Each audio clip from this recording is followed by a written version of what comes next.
हाय मैं रवि के बिंदास बोल में आपका स्वागत है। दरअसल रामनगर में चुनाव के बाद की जो सरगर्मियां हैं वो चुनाव के पहले की सरगर्मियों से काफ़ी बढ़ गई हैं। मौसम में ठंड के अलावा अब गर्मी भी बढ़ने लगी है, लेकिन सरगर्मियां ज़्यादा बढ़ने लगी हैं। दिमाग का दही हो गया है कई राजनीतिक विश्लेषकों का कि रामनगर में होने वाला क्या है। हालांकि इससे पहले वीडियो में मैंने ये कहा है कि अगर 70% से अधिक वोट पड़ेगा तो निश्चित रूप से भाजपा जीतने वाली है, और अगर 65% से कम पड़ता है तो कांग्रेस। अगर इन दोनों के बीच में है तो दोनों में कड़ी टक्कर। अब चूंकि वोट पड़ा है 70 समथिंग कुछ हो, तो अगर इसको 70 ही मान लें तो निश्चित रूप से कड़ी टक्कर है भाजपा और कांग्रेस के बीच में। निर्दलीय उम्मीदवारों संजय नेगी और श्वेता मासीवाल ने जबरदस्त कहर ढाया है और राजनीतिक पार्टियों के माथे पर बल ला दिए। अब जीतेगा कौन? राजनीतिक विश्लेषक अपनी अपनी धुनी रमाए हुए हैं, राजनीतिक पार्टियां अपनी ओर से कोशिशों में है, राजनीतिक पार्टियों में भाजपा अपनी जीत की पूर्ण उम्मीद लगाए बैठी है, इसी तरीके से कांग्रेस भी उम्मीद लगाए बैठी है कि वही जीत रही है दोनों। और इसी बीच आम आदमी पार्टी और बहुजन समाज पार्टी के भी अपने दावे हैं, कैडर बोर्ड के हिसाब से, जातीय समीकरण के हिसाब से, और जिस तरह से अच्छी योजना है उनके हिसाब से उन्हें लगता है कि निश्चित रूप से आम आदमी पार्टी वाला कहते हैं कि हमें विधायक बनाया जा रहा है, और बहुजन समाज पार्टी वाले कह रहे हैं कि हमें विधायक बनाया जा रहा है। तो इस बीच विधायक बनेगा कौन, ये मैं आप पे छोड़ता हूं। फिलहाल हम आगे आते हैं। आज मैं आपको बात करने वाला हूं उम्मीदवारों के बारे में, उसके बाद मैं अगले वीडियो में अन्य उम्मीदवारों की बात करूंगा। बात करते हैं दीवान सिंह बिष्ट जी की। दीवान सिंह बिष्ट जी के प्रति जो एंटी इनकम्बेंसी जिसे बोलते हैं, या उनके प्रति नाराजगी का जो माहौल था वो चरम पर था। वो नाराज वोटर कहाँ गया? संजय नेगी के पास गया, श्वेता मासीवाल के पास गया, कांग्रेस के पास गया, या किसके पास गया ये कहना अभी मुश्किल है, क्योंकि वोटर बड़ा कंफ्यूज था। और रात में जो यहाँ 13 तारीख यानी कि चुनाव से ठीक एक रात पहले 13 तारीख को जो कांड हुए, उससे भी माहौल बदला। लोग जिसे वोट करना चाहते थे उसे वोट किया नहीं, वोट वहां कराए जहां वो पहले सोचे नहीं थे। तो राजनीतिक दृष्टिकोण से देखा जाए तो रामनगर की लड़ाई बड़ी दिलचस्प हो गई थी। अब मैं बात करता हूं दीवान सिंह बिष्ट जी की। दीवान सिंह बिष्ट जी चूंकि भाजपा विधायक हैं तो पहले उन्हीं से चर्चा शुरू कर रहा हूं। शांत सौम्य छवि के माने गए हैं, एंटी इनकम्बेंसी बहुत थी, मैंने पहले बताया आपको, नाराजगी बहुत थी उनके साथ। लेकिन जो सबसे बड़ा फैक्टर है, बहुत शांत छवि के हैं, गुस्सा ना के बराबर उनको आता है, और जो गुस्सा आता भी उसे बड़ी कंट्रोल भाषा में बोलते हैं, और यही छवि अंत में उन्हें वोट करने के लिए प्रेरित करवा गई लोगों को। दीवान सिंह बिष्ट जी के साथ समस्या ये हुई है कि 2 साल का जो लॉकडाउन लगा, उससे जो उनके पास विधायक निधि का पैसा आने वाला था वो रुक गया, वो विकास कार्यों में खर्च कर नहीं पाए। यानी कि आपको जो 5 साल का टाइम मिलता है उसमें 2 साल आपके खराब हुए, तीसरा साल भी आप कितना काम कर लेते उसमें। और ये फर्क पड़ा कि जल्दबाजी में जो काम हुए उसमें सड़कें ढंग से बन नहीं पाई, उसका भी उनको खामियाजा भुगतना पड़ा। और जिस तरह से उन्होंने जो काम किए, ये रोडवेज का जो बस अड्डा उसमें उन्होंने काम किया, और पिछला हिस्सा तो बन गया लेकिन अगला हिस्सा काम नहीं हो पाया, उसका भी दुष्प्रभाव पड़ा। पीपीपी मोड में जो हॉस्पिटल गया उसमें से ढंग से लोग बात रख नहीं पाए। तीसरा जो बाईपास पुल बना है कोसी बैराज में, उसको भी लोग ढंग से सामने नहीं रख पाए।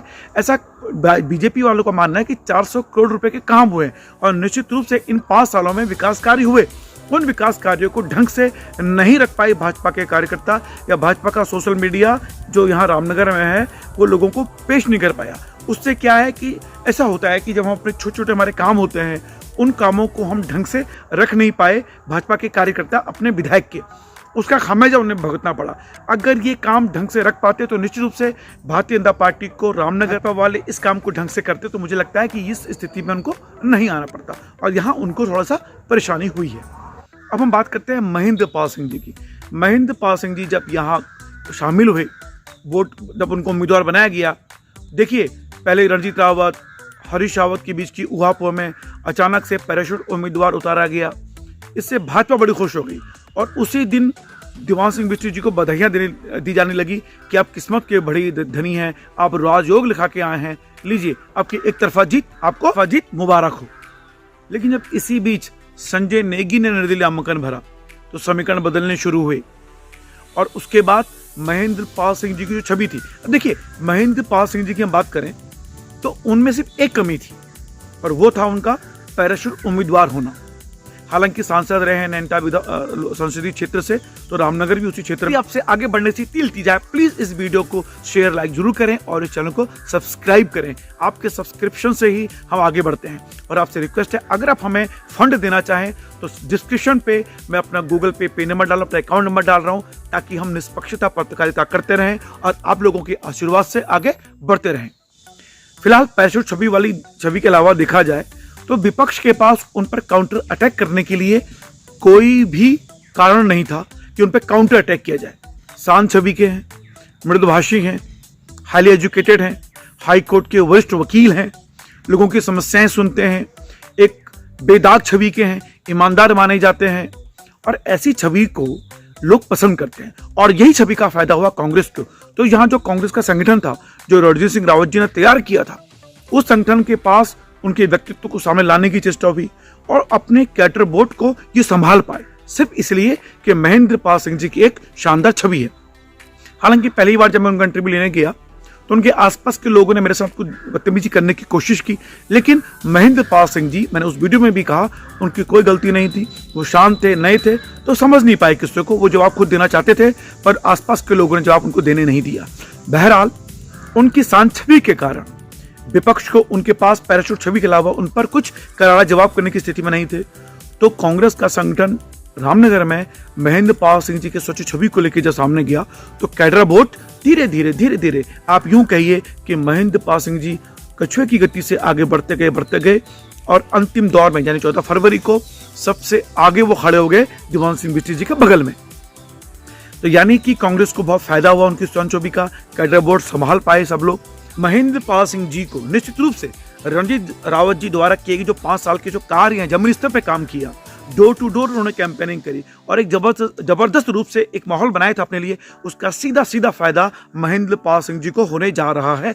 और तय मान लीजिए रणजीत सिंह रावत जी की जो कार्य थे वो निश्चित रूप से सराहनीय थे और लोगों ने उनकी बहुत प्रशंसा की इस मामले में। और जिस तरह से रणजीत रावत जी का एक दबंग चेहरा माना जाता है, काम करवाने वाला चेहरा माना जाता है, तो वो जो सहानुभूति उनको टिकट ना मिलकर पैदा हुई है, उसका फायदा भी सीधे महेंद्र पाल सिंह जी को हुआ। अब हम बात करते हैं तीसरे उम्मीदवार संजय नेगी की। संजय नेगी ये माना जा रहा है कि राजनीतिक विश्लेषकों द्वारा कि वो तीसरे नंबर में आ सकते हैं या पहले 3 नंबर में कोई भी उनका स्थान हो सकता है। मैं दावे के साथ कुछ नहीं कह सकता, लेकिन इतना तय है कि संजय नेगी के खड़े होने से कई शिकन आए और राष्ट्र पार्टी को ये कहना पड़ गया कि निर्दलीय उम्मीदवार तो लड़ते ही, कहाँ उनकी गिनती 0 से शुरू होती है, क्योंकि राजनीतिक पार्टियों की जो गिनती होती है वो 15,000 से शुरू होती है। इस तरह के आंकलन सब कर रहे थे और ये बात जाहिर भी है। तो 15,000 को छूना फिर उससे आगे बढ़ना संजय नेगी के लिए बड़ा नुकसानदायक था। लेकिन संजय नेगी की बड़ी खूबसूरत बात यह थी कि वो ब्लॉक प्रमुख रहते हुए उन्होंने अपनी जो उनकी छवि थी उनके प्रति, जो कहा जाता है कि वो, अब मैं छवि के बारे में क्या बोलूं, तो उस छवि को ओवरलैप करके एक शांत छवि आगे लेके आए और उन्होंने इतना हवा बना दिया, इतना माहौल बना दिया कि उनके जो प्रशंसक थे, समर्थक थे। और मैं एक बात कहना चाहता हूं इस मामले में, संजय नेगी के मामले में, दरअसल कोई भी राजनीतिक पार्टियां नेता चुनाव लड़ते हैं तो बाकी नेता उस नेता को, जो विधायक का उम्मीदवार लड़ रहा है, उसकी टांग खींचने की कोशिश करते हैं, अंतरखाने भीतरघात करते हैं।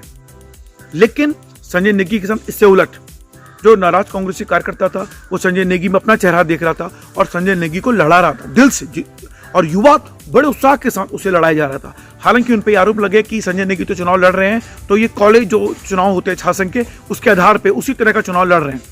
लेकिन संजय नेगी के साथ जितने भी कांग्रेस के सभासद जुड़े या बाकी लोग जुड़े, उनके अंदर जो जोश उत्साह था वो दिखते ही बनता था।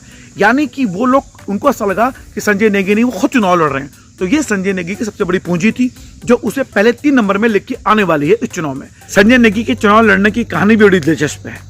वो निर्दलीय चुनाव लड़े ना लड़े वो बड़े असमंजस में थे, लेकिन अचानक से रणजीत रावत जी का बयान सामने आता है कि 20 साल में यही रहूंगा, 14 फरवरी के बाद में एक से हिसाब लूंगा, सबको डरना पड़ेगा। इस बयान से कई कांग्रेसी कार्यकर्ता नाराज हो गए और संजय नेगी के घर गए और कहा, तुझे चुनाव लड़ना पड़ेगा, हमारे गुस्से का जवाब तुझे देना होगा, हमारा चेहरा बनकर तुझे लड़ना पड़ेगा। इस कारण संजय नेगी चुनाव मैदान में उतरे। लेकिन जैसे जैसे उनका ग्राफ बढ़ता गया, 14 फरवरी से ठीक पहले 13 फरवरी की रात को जो उनके समर्थकों ने किया, वो निश्चित रूप से संजय नेगी के बढ़ते ग्राफ को थाम लिया।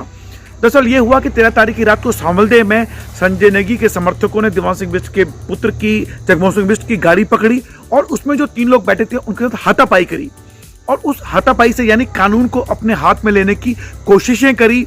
जबरदस्ती फाइलें चेक की गई, बैग चेक किया गया। मुझे लगता है कि संजय नेगी के समर्थकों को सोचना चाहिए था कि पुलिस भी वारंट लेकर कोई काम करती है, जांच करती है। आपने तो दादागिरी दिखा के गाड़ी रोकी जबरदस्त। अगर इसमें पैसा था, कुछ भी था, आप गाड़ी रोकते, आप पुलिस वालों को बुलाते, उनसे जांच करवाते, लेकिन आप वहां खुद पुलिस वाले बन गए।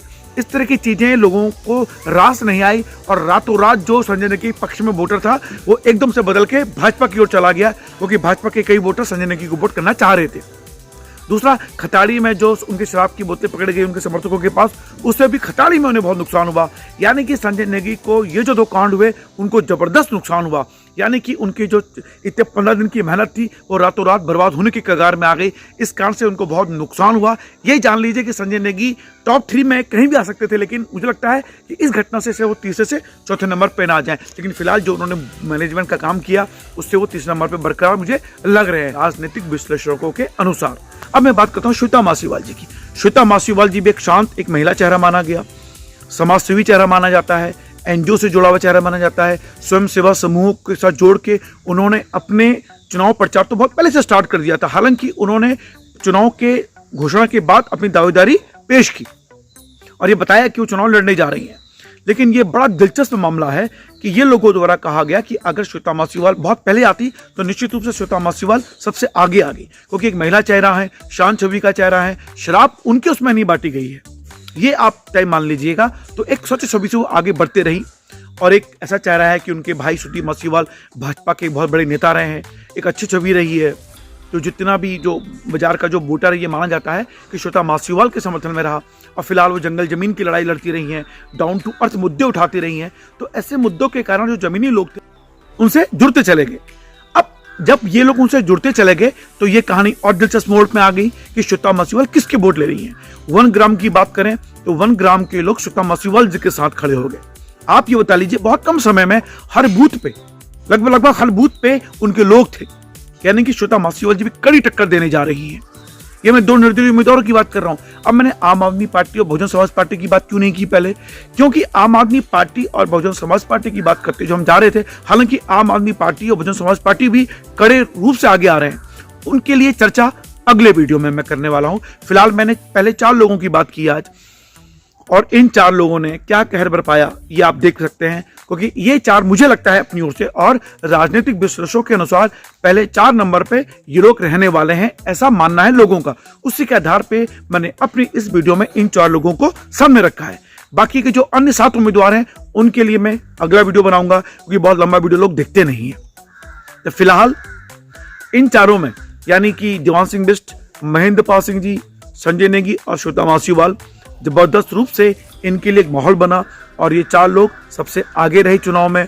यानी कि अगर हम पहले 2 की टक्कर देखें तो निश्चित रूप से उसमें कांग्रेस और भाजपा अपने कैडर वोट के कारण, और भाजपा का जब वोट करने गया तो अगर उसने अपनी आंख बंद करके वोट करने का मन बनाया तो उसको मोदी का चेहरा दिखाई दिया, कमल का चेहरा दिखाई दिया, योगी का चेहरा दिखाई दिया और वो वोट कराया देवान सिंह बिष्ट जी को।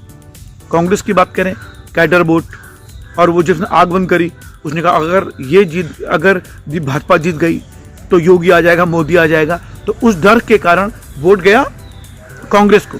यानी कि अगर हम बात करें मोदी और योगी फैक्टर इसमें काम किया इस चुनाव में, तो निश्चित रूप से इस फैक्टर ने भी काम किया और इसी फैक्टर ने भाजपा को वोट डलवाए और इसी फैक्टर ने कांग्रेस को वोट डलवाए। फिलहाल ये छोटा सा राजनीतिक विश्लेषण था मेरी ओर से। अच्छा है बुरा है मैं नहीं जानता, लेकिन मुझे लगता है कि दिमाग की दही हो चुकी है राजनीतिक विश्लेषकों की। ये कहना मुश्किल है कि कौन जीतेगा निश्चित रूप से, लेकिन मैं अपनी इस बात में अडिग हूं। 70% से वोट अधिक तो निश्चित रूप से भाजपा की जीत, लेकिन 70% जो ये दशमलव आगे बढ़ा है, अगर उसे 70% के दायरे में रखेंगे तो निश्चित रूप से भाजपा और कांग्रेस की कड़ी टक्कर। कौन जीतेगा स्पष्ट रूप से मैं नहीं कह सकता, लेकिन इतना तय है इस चुनाव में मुझे बड़ा मजा आया। और एक बात कि राजनीतिक छात्रों को जब यहाँ चुनाव परिणाम आएंगे तो रामनगर की सीट का उनको अध्ययन करना पड़ेगा।